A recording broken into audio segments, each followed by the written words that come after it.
Olá, meus queridos e queridas. Hoje nós vamos abordar mais um assunto da nossa disciplina de contabilidade socioambiental.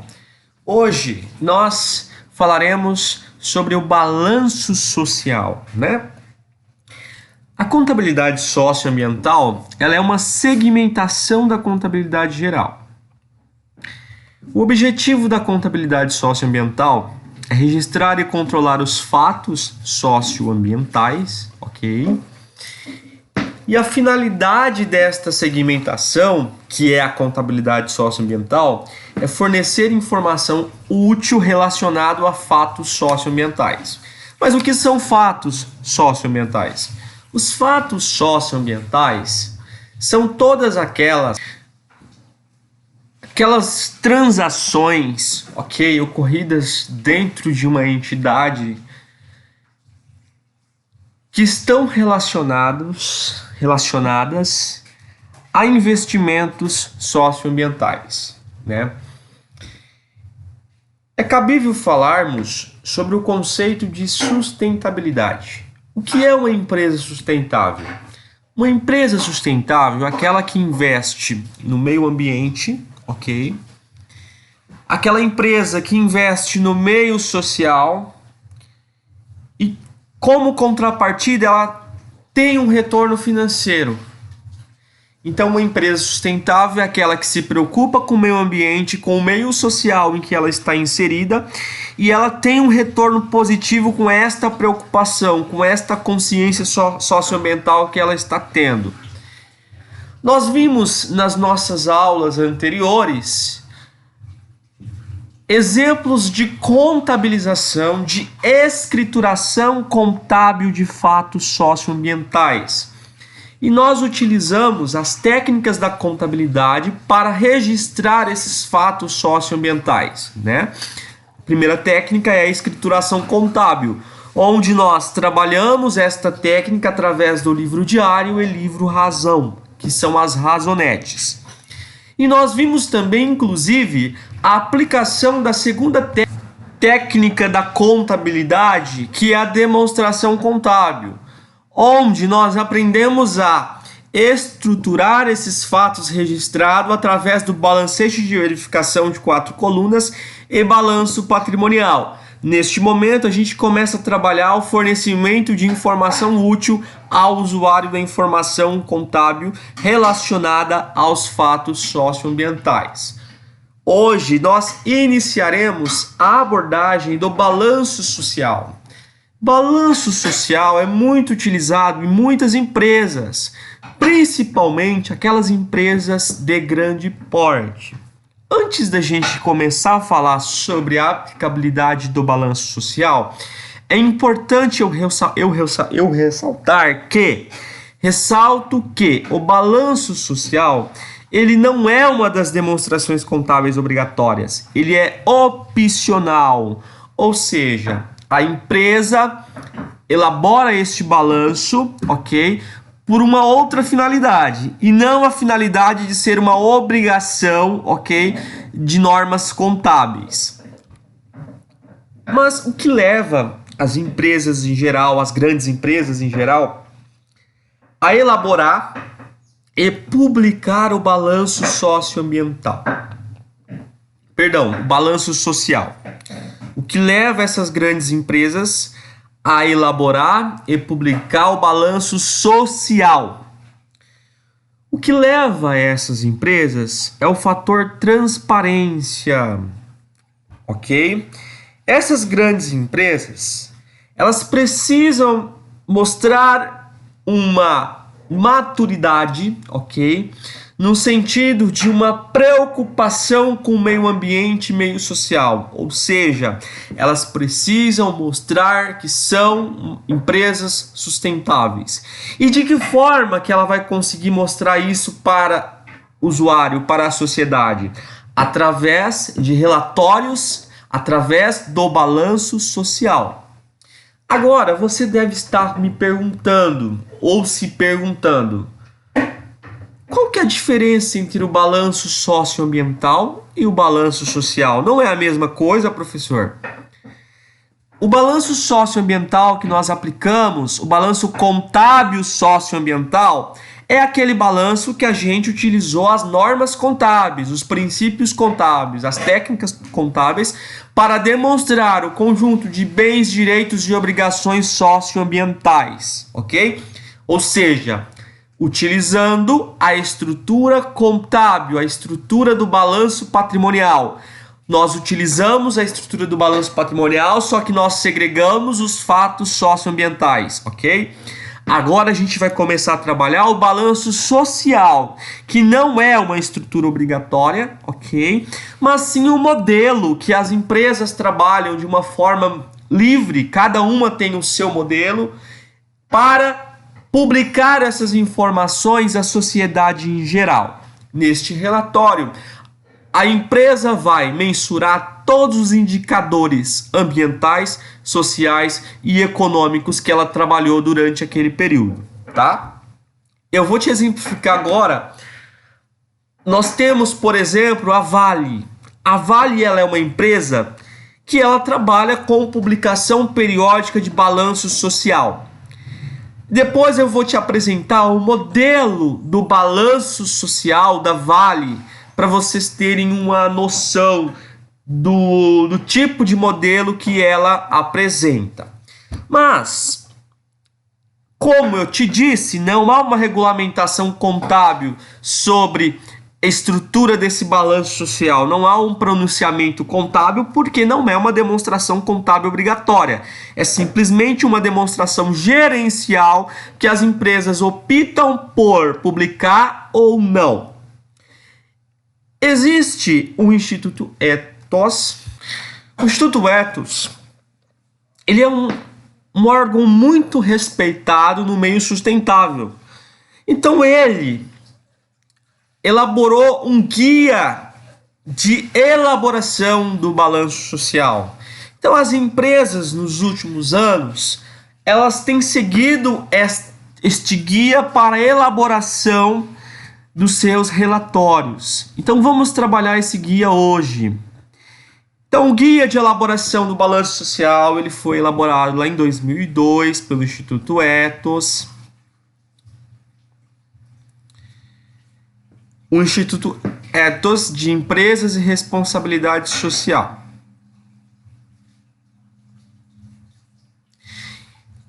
O relatório, ele deve apresentar o seguinte índice, né?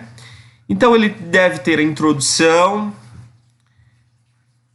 A estrutura do balanço social, ela é composta pela apresentação, né, certo? Nessa apresentação, geralmente vem uma mensagem do presidente da empresa, o perfil do empreendimento, né, o setor da economia que a empresa está atuando. Na parte 2, tem um histórico sobre a empresa, apresenta os princípios e os valores, a estrutura da empresa, o funcionamento, a governança corporativa. Na parte 3, a gente começa a falar sobre atividade empresarial, né? Que é a visão da empresa, com quem que ela dialoga, os indicadores de desempenho da empresa, indicadores de desempenho econômico. Aqui a empresa vai apresentar quais foram os retornos financeiros que ela teve, em função dos investimentos socioambientais. Ela vai apresentar os indicadores de desempenho social, de que forma ela atuou nessa parte de investimento social. Ela vai apresentar os indicadores de desempenho ambiental, né? De que forma ela contribuiu com a preservação do meio ambiente, ok?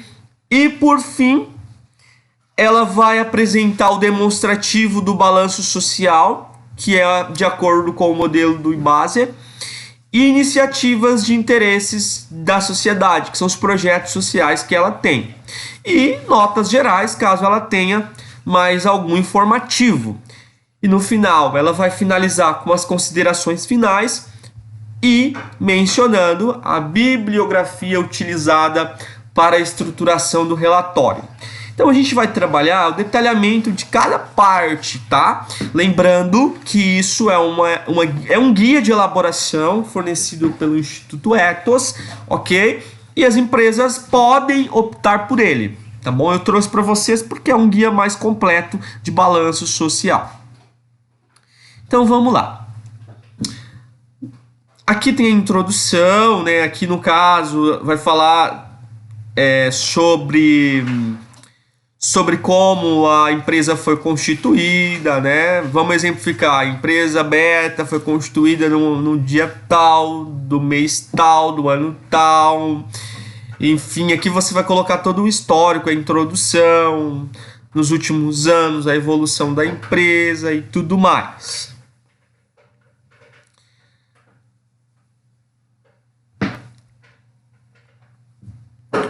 É essencial que ao longo dos próximos anos os relatórios sociais venham a adquirir a consistência e credibilidade de que gozam os relatórios financeiros.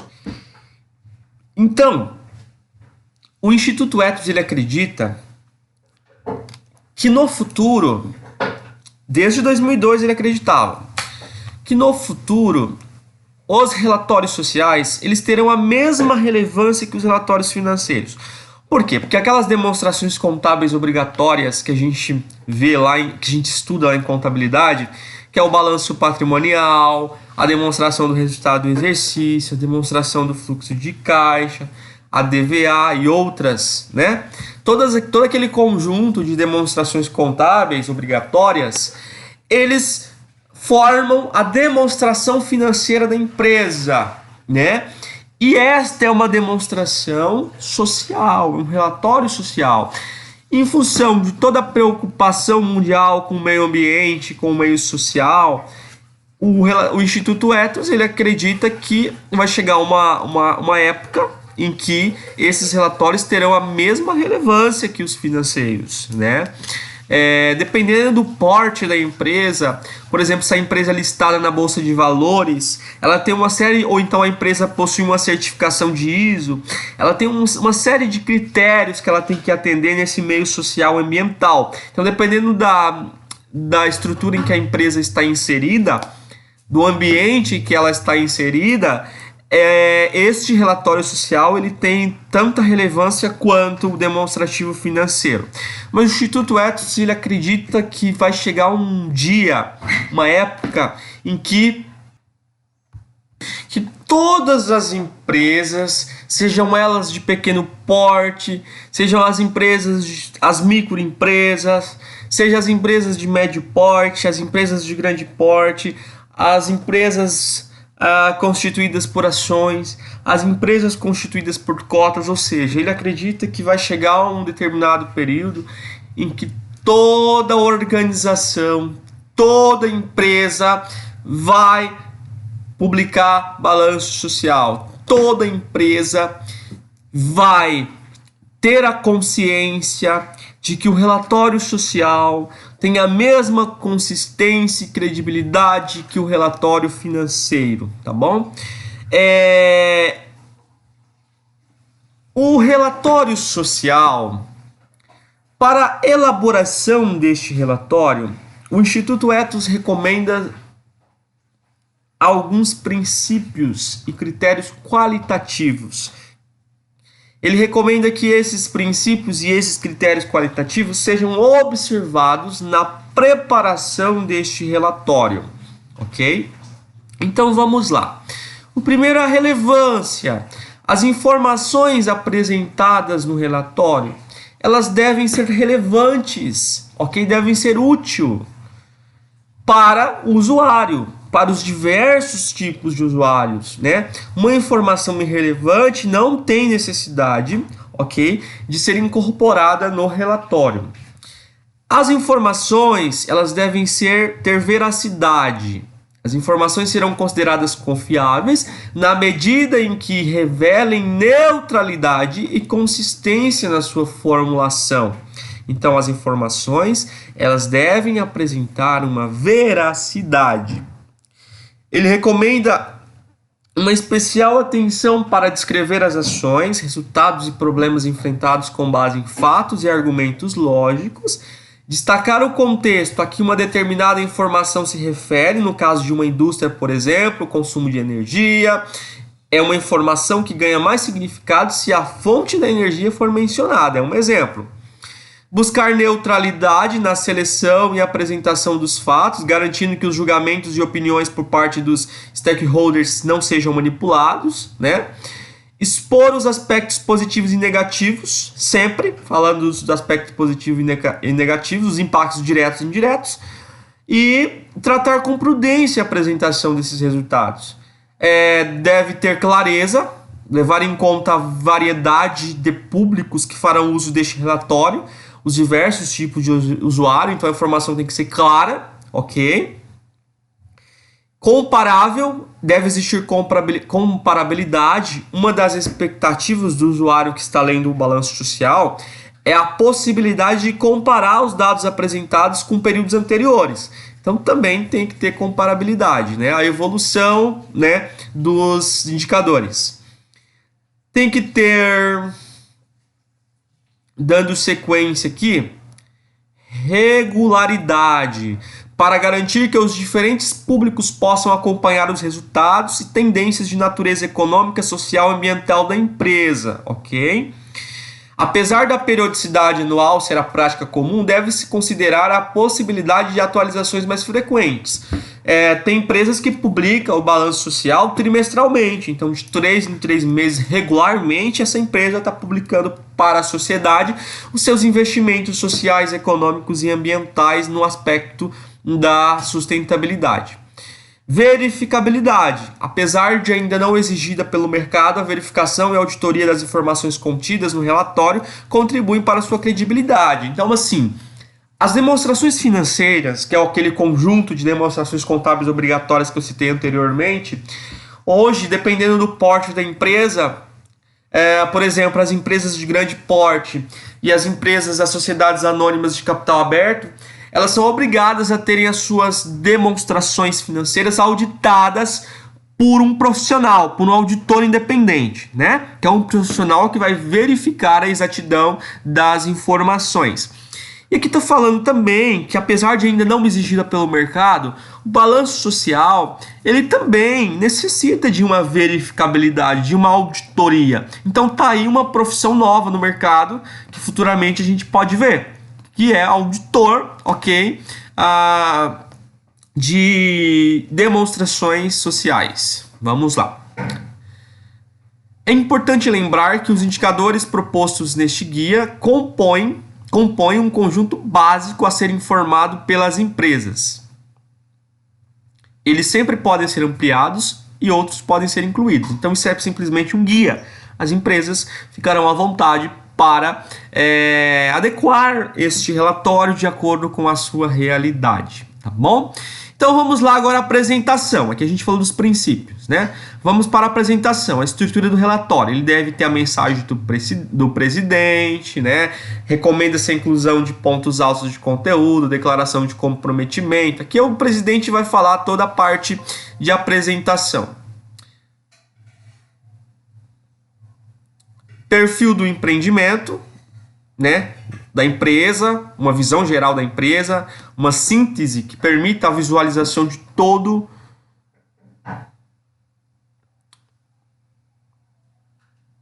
os elementos que compõem este item variam de acordo com o porte da empresa. Então aqui ele traz para nós o nome da organização, os principais produtos e serviços e marcas que a empresa trabalha, o número de empregados, a data do relatório anterior, a natureza do mercado em que a empresa atua, o perfil dos seus clientes e tudo mais. E para alguns tipos das empresas grandes, aqui ó, tem as micro e pequenas, as médias e as grandes. As grandes empresas, elas geralmente publicam até a espécie da empresa, se é pública, a sua responsabilidade, se é limitada, se é sociedade anônima, o desdobramento de vendas e tudo mais. E as mudanças significativas. O setor da economia em que a empresa atua também é uma outra parte, que é uma breve apresentação desse setor, abordando seus desafios, as perspectivas e a contribuição do setor à economia como um todo. Aqui na parte 2, deve ser feito um histórico da empresa, né? Uma narrativa do histórico dessa empresa. É recomendado uma estrutura de texto do tipo contar histórias, adoção de uma linha de tempo, de uma cronologia em função da evolução da empresa. Aqui também tem a parte 5, que é os princípios e valores que a empresa deve explicitar. Estrutura e funcionamento. Além da estrutura organizacional em nível macro e das principais informações como a empresa opera, devem ser mencionados os aspectos mais significativos do sistema de gestão. Desta forma, pode-se incluir elementos de gestão de pessoas, gestão da qualidade, gestão da cadeia produtiva e outros processos. Aqui a empresa pode apresentar a sua estrutura, de que forma que ela funciona no mercado que ela atua.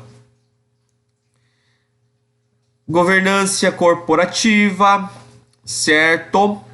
Especialmente conselheiros e critérios de seleções adotados para a escolha desses conselheiros. Todas as políticas internas da empresa em função da governança, se a empresa tiver, deve ser demonstrado no tópico 7. Tá? Lá no tópico 8, ainda falando sobre a atividade 3, neste ponto a empresa apresenta sua visão de futuro, a forma como articula os desafios de forma ética, social, ambiental e econômica no desenvolvimento de suas atividades fins e como consolida a presença destes aspectos no processo de tomadas de decisões. No tópico 9 é um diálogo com as partes interessadas. Aqui a empresa vai falar com as partes interessadas, né? Os critérios utilizados nas escolhas são os parceiros, né? Desses parceiros, os instrumentos utilizados e tudo mais. E aqui a gente começa a falar sobre os indicadores, né? Os indicadores de desempenhos, que ela vai posicionar os indicadores com prioridade no diálogo com seus diferentes públicos. Ela vai apresentar todos os seus indicadores.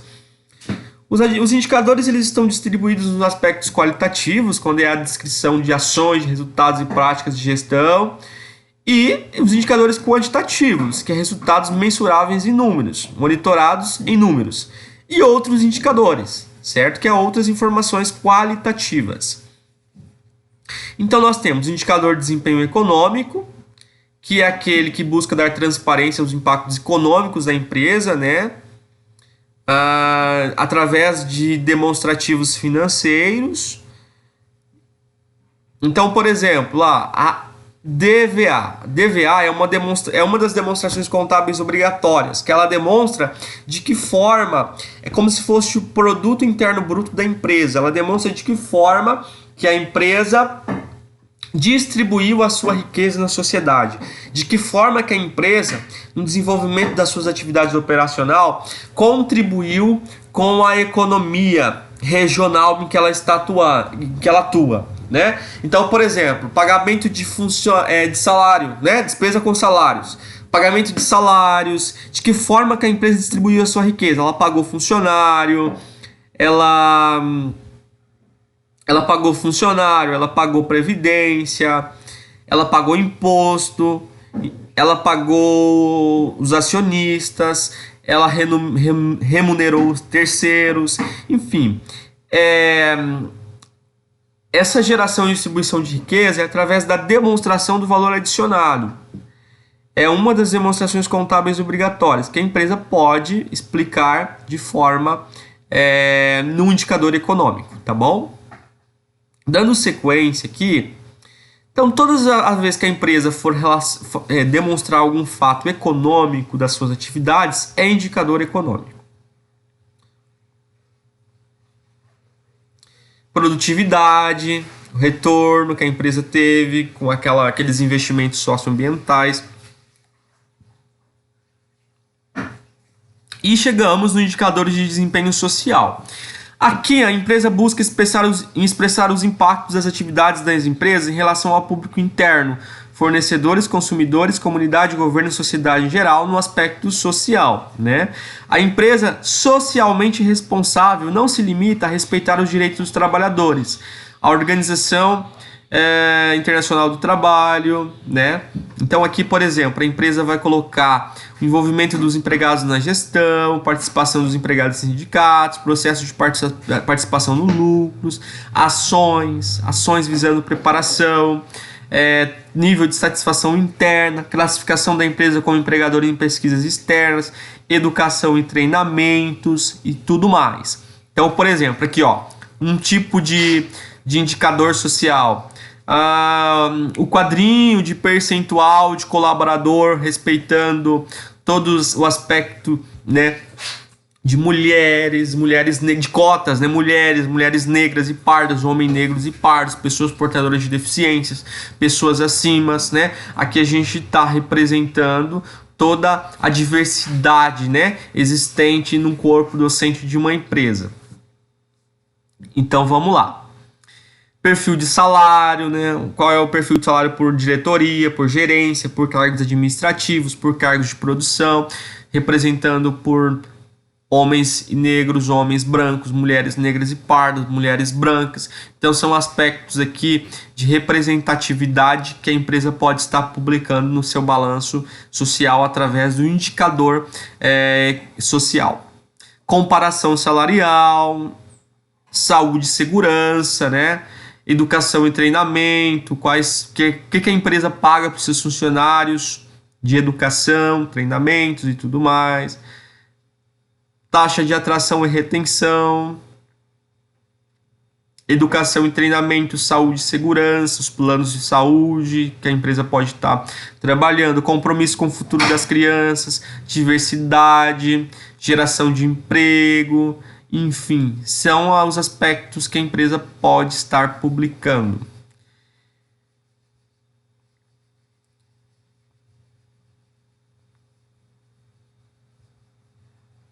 Dando sequência aqui ó, investimentos sociais,